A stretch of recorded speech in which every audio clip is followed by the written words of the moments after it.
I have a devotion to the Shroud of Turin, and I know that you spoke about the similarities between the Shroud and Divine Mercy image.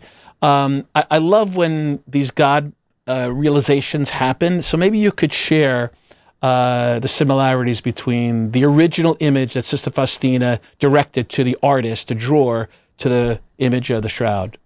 Yeah, it was one of our priests, a fabulous priest, Father Serafim Menkolenko, God rest his soul, that was working back in 1997 with the Life Foundation, and they were at a conference where they had the image of the Shroud of Turin, and then somebody had the image of Divine Mercy, and when they placed it on a window with the sun coming through it, and they placed one on top of the other, they were shocked at the similarities. So they actually sent it to a, not even a Catholic, but a Jewish scientist that specializes in not just forensics, but photographic imagery. And he analyzed both images, superimposed them, and he looked at hundreds of points, like the distance between, between the eyes and the bridge of the nose and the length of the mouth, and he just did all these studies, and he came back and said it is impossible for these connections to be so profound by just a drawing.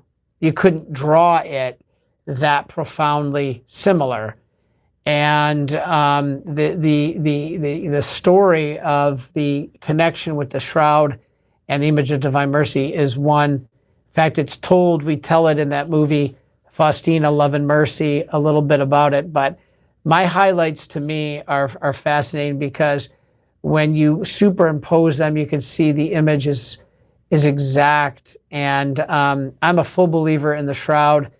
They always point to the carbon dating testing and the testing that went into the Shroud in 1978 and 1988. And what they don't understand is the testing was faulty. I'm an engineer by degree, and I can tell you, we engineers are some of the smartest and yet dumbest people at the same time. We don't have common sense. We have brain sense and analytic sense, but we lack often common sense. And what happened was they ended up testing parts of the Shroud that were added on after a fire in the Middle Ages. The swatches on the edges. Well, what do you expect those to say? Of course they came from the Middle Ages because they were added after the fire. But anyway, what they found on the real Shroud are pollens that are indigenous plants that are indigenous only to the Holy Land. They were able to find that several of them went extinct in the 1st century in Palestine. So you can place time, in even place, because these were plants only found in the Holy Land.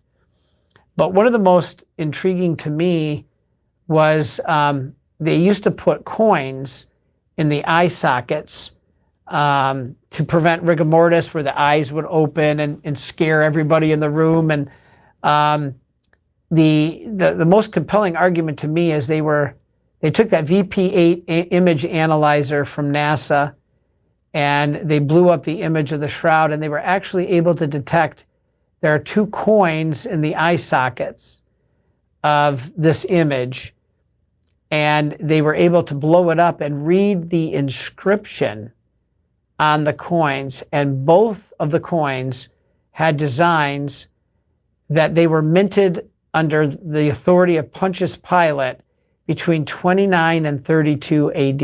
Yeah, it's crazy. It's amazing. Amazing is right.